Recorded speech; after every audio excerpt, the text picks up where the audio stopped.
যেই মানুষ একদিনে 17 রাকাত সালাত আদায় করেনি, সে সালাত আদায় করেনি, কমপ্লিট করেনি। কি করেনি? ওই রকমই 4-এর মধ্যে 3-এর মতো, 2-এর মধ্যে 1-এর মতো, 3-এর মধ্যে 2-এর মতো। আল্লাহ আমাদেরকে বুঝার তৌফিক দান করুন দিনী ভাইরা। এটা অনেক বড় ধোঁকা নিজেদের জন্য। নিজেদের, আপনি যে ব্যক্তি সালাত আদায় করে না তাকে আপনি দাওয়াত দিতে পারবেন যে সে সালাত আদায় করুন। আপনি সালাত আদায় করেন, সে বলবে আমি করবো ইনশাআল্লাহ।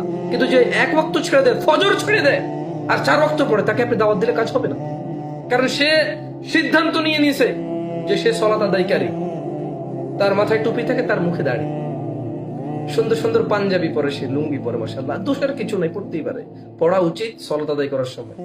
বাট সে ভেবে নিয়েছে যে সে সালাত আদায়কারী, ওহো মুসল্লি, সে মুসল্লি মনে করে নিজেকে।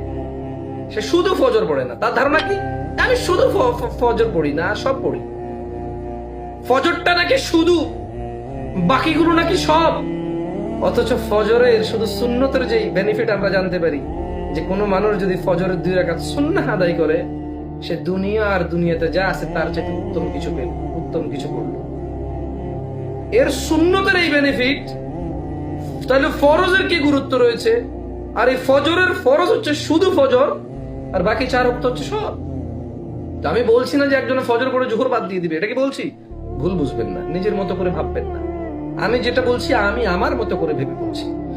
আমার কথাকে আপনারা নিজের মতো করে ভেবে অধিক ভালো অথবা অধিক খারাপ বলার দরকার নাই। যে আমার মতো করে আমি যেটা বলছি এখান থেকে যদি কিছু কল্যাণকর বুঝে আসে নিন, অকল্যাণকর করে ছেড়ে দিন। আল্লাহ আমাদেরকে বুঝে তৌফিক দান করুন। আর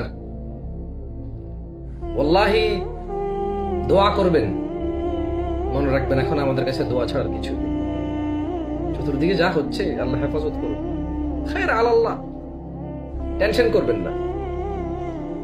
মনে রাখবেন আপনার দুশ্চিন্তা, আপনার একটা ফেসবুক পোস্ট, আপনার একটা ফেসবুকের পোস্ট, আপনার দুশ্চিন্তার একটা শেয়ারের চাইতে 2 রাকাত নফল সালাত বিপদগ্রস্ত ব্যক্তির জন্য বেশি উত্তম। আল্লাহ সুবহানাহু ওয়া তাআলা আমাদের যারা বিপদে পড়েছে তাদেরকে উদ্ধার করুন, যারা সুরক্ষিত আছে তাদেরকে নিরাপত্তা দান করুন। যিনি আলিমুল গায়ব, যিনি আলা কুল্লি শাইইন কাদির, তিনি সবকিছুর উপর ক্ষমতাবান। আমি আবার বলি, আমাদের মধ্যে যারা বিপদগ্রস্ত আছে তাদের জন্য আমাদের ফেসবুকের একটা পোস্ট, একটা লাইক, একটা মন্তব্য, একটা লাইভ, একটা লেকচারের চাইতে অনেক অনেক অনেক উত্তম 2 রাকাত সালাত, আল্লাহর সাথে কথা বলা, আল্লাহর সাথে পরামর্শ করা। আল্লাহ আমাদেরকে বুঝার তৌফিক দান করুন। আমি যা বলেছি এখান থেকে যারা বুঝবেন তারা